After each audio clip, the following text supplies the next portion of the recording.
Mulai tahun ajaran 2023 nanti, Sekolah Olahraga Negeri Sriwijaya Sumatera Selatan akan mulai menerima atlet difabel.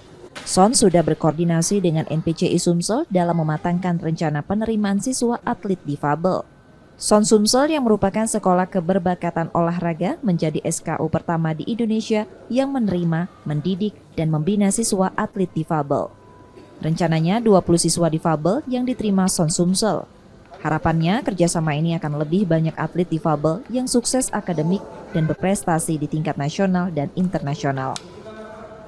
Nanti di tahun depan, tahun 2023, Sekolah Olahraga Negeri Sriwijaya akan menerima, membina atlet-atlet dari NPCI, khususnya di Sumatera Selatan.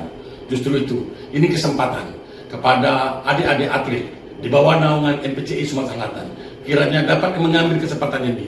Bergabunglah dengan SON Sumatera Selatan. Kita akan membina, kita akan tata, kita akan kelola. Kerjasama tersebut akan menjadi proyek percontohan pendidikan dan olahraga prestasi di Indonesia. Nur Muhammad, Kompas TV, Palembang, Sumatera Selatan.